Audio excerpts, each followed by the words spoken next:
নমস্কাৰ সকলোকে স্বাগতম জনাইছো নিমাত ষ্টাডি পইণ্ট চেনেলটোলৈ।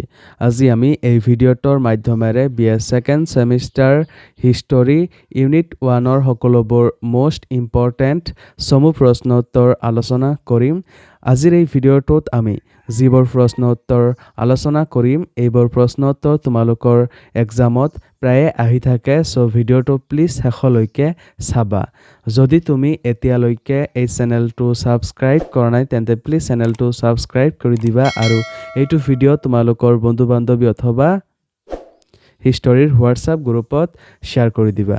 মৰমৰ ছাত্ৰ ছাত্ৰীসকল, এইটো ভিডিঅ'ৰ ডেছক্ৰিপশ্যনত BA ছেকেণ্ড ছেমিষ্টাৰ হিষ্টৰীৰ সকলো ইউনিটৰ ভিডিঅ'ৰ প্লেলিষ্টৰ লিংক দিয়া আছে, তাত ক্লিক কৰি তোমালোকে সকলো ইউনিটৰ ভিডিঅ'বোৰ চাই ল'বা। চ' ব'লা তেন্তে বেছি পলম নকৰি আজিৰ ভিডিঅ'টো আমি আৰম্ভ কৰোঁ।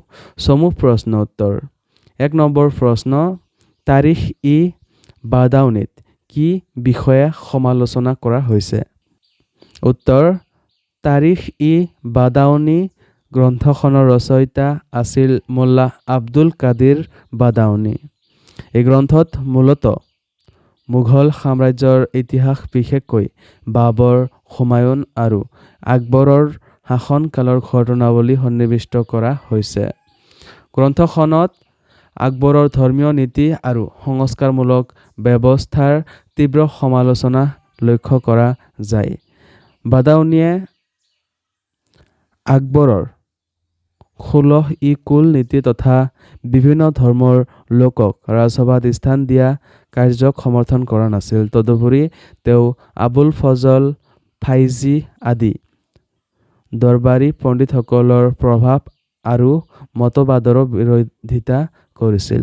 সেয়ে এই গ্ৰন্থখন আকবৰৰ ধৰ্মনীতিৰ সমালোচনামূলক ঐতিহাসিক উৎস হিচাপে গুৰুত্বপূৰ্ণ। মৰমৰ ছাত্ৰ ছাত্ৰীসকল, ভিডিঅ'টো আগবঢ়োৱাৰ আগতে এটা সুখবৰ। তোমালোকৰ বাবে আমি অতি কম মূল্যত মাত্ৰ 59 টকাত BA second semester history complete question answer guide প্ৰস্তুত কৰিছোঁ, য'ত প্ৰতিটো ইউনিটৰ A to Z প্ৰশ্ন উত্তৰ বিশদভাৱে আলোচনা কৰা হৈছে। যিবোৰ প্ৰশ্ন উত্তৰ পঢ়িলে তোমালোকৰ পৰীক্ষাত 100% কমন পৰাটো নিশ্চিত। যোৱা বছৰ হাজাৰ হাজাৰ ছাত্ৰ ছাত্ৰীয়ে এই ই-বুকটো কিনিছিল আৰু তেওঁলোকে পৰীক্ষাত ভাল ফলাফল দেখুৱাবলৈ সক্ষম হৈছিল। তোমালোকেও যদি মাত্ৰ 59 টকাত এই ই-বুকটো পাৰচেছ কৰিব বিচৰা তেন্তে এইটো ভিডিঅ'ৰ ডেছক্ৰিপশ্যন বা পিন কমেণ্টত দিয়া লিংকত ক্লিক কৰি ই-বুকটো ডাইৰেক্ট ডাউনলোড কৰি লৈ লোৱা অথবা স্ক্ৰীণত দিয়া হোৱাটছআপ নাম্বাৰত আমাৰ টীমৰ লগত কণ্টেক্ট কৰি নিশ্চিন্ত মনে ই-বুকটো পাৰচেছ কৰি লৈ লোৱা। ধন্যবাদ। 2 নম্বৰ প্ৰশ্ন, মহম্মদ বিন মনছুৰ কোন আছিল? উত্তৰ, মহম্মদ বিন মনছুৰ, যাক ফখৰ-ই-মুদব্বিৰ নামে অধিক পৰিচিত, চুলতানী যুগৰ এজন উল্লেখযোগ্য ঐতিহাসিক আৰু ৰাজনৈতিক চিন্তাবিদ আছিল। তেওঁ প্ৰায় 1157 খ্ৰীষ্টাব্দত জন্মগ্ৰহণ কৰি 1236 খ্ৰীষ্টাব্দলৈ জীৱিত আছিল বুলি ধাৰণা কৰা হয়।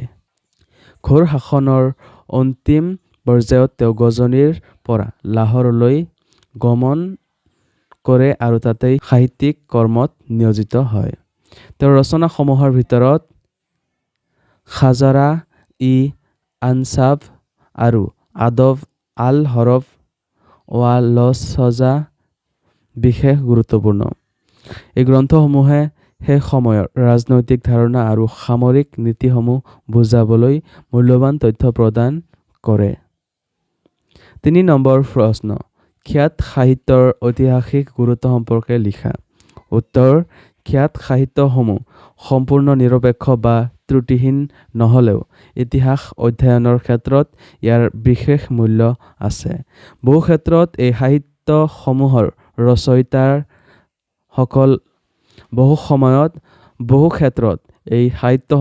ৰচয়িতাসকল ৰাজদৰবাৰ বা প্ৰশাসনৰ সৈতে সম্পৰ্কিত আছিল, তথাপিও তেওঁলোকে কেৱল ৰাজবংশৰ প্ৰশংসা কৰাত সীমাবদ্ধ থকা নাছিল। খ্যাতসমূহত তৎকালীন শাসন ব্যৱস্থা, সামাজিক প্ৰথা, আঞ্চলিক ঘটনা আৰু ৰাজনৈতিক পৰিস্থিতিৰ উল্লেখ পোৱা যায়, যাৰ ফলত মধ্যযুগীয় ৰাজনৈতিক আৰু সামাজিক ইতিহাস পুনৰ্গঠনত সহায় হয়। অৱশ্যে এই তথ্যসমূহৰ যথাৰ্থতা যথাৰ্থতা নিৰূপণৰ বাবে শিলালিপি, মুদ্ৰা আৰু স্থাপত্য আদি অন্যান্য প্ৰামাণিক উৎসৰ সৈতে তুলনা কৰাৰ প্ৰয়োজন। এইদৰে খ্যাত সাহিত্য ইতিহাস গৱেষণাৰ এক গুৰুত্বপূৰ্ণ সহায়ক উৎস হিচাপে গণ্য কৰা হয়।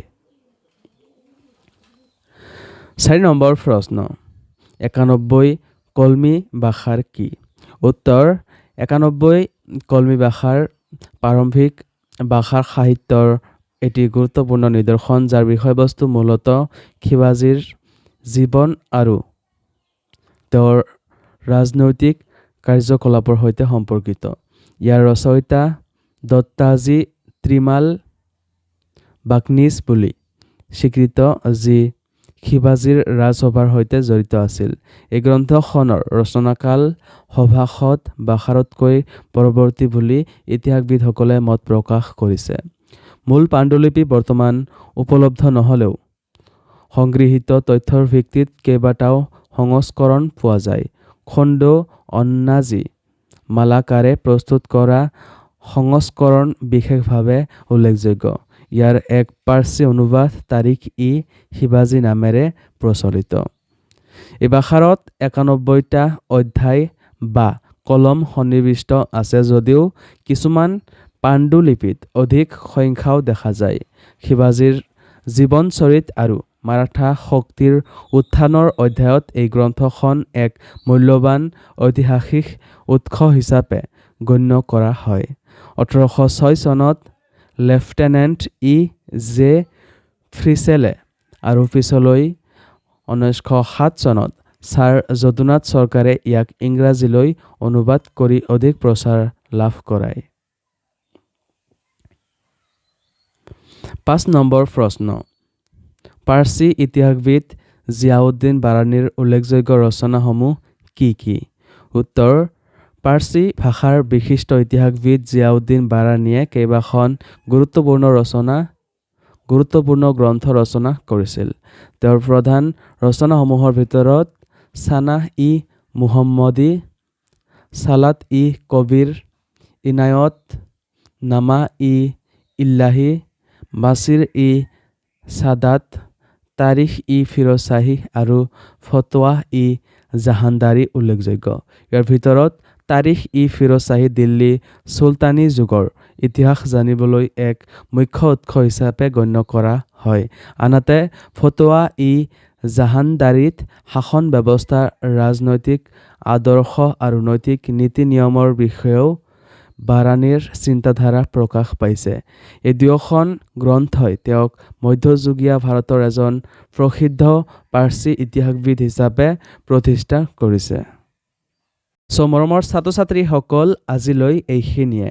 তোমালোকক যদি আৰু অধিক প্ৰশ্ন উত্তৰ লাগে অথবা এতিয়ালৈকে মাত্ৰ 59 টকাত BA second semester history complete question answer গাইডটো পাৰচেছ কৰা নাই, তেন্তে এইটো ভিডিঅ'ৰ ডেছক্ৰিপশ্যন বা পিন কমেণ্টত দিয়া লিংকত ক্লিক কৰি ই বুকটো ডাইৰেক্ট ডাউনলোড কৰি লৈ লোৱা, অথবা স্ক্ৰীণত দিয়া হোৱাটছআপ নাম্বাৰত আমাৰ টীমৰ লগত কণ্টেক্ট কৰি নিশ্চিন্ত মনে ই বুকটো পাৰচেছ কৰি লৈ লোৱা। ধন্যবাদ।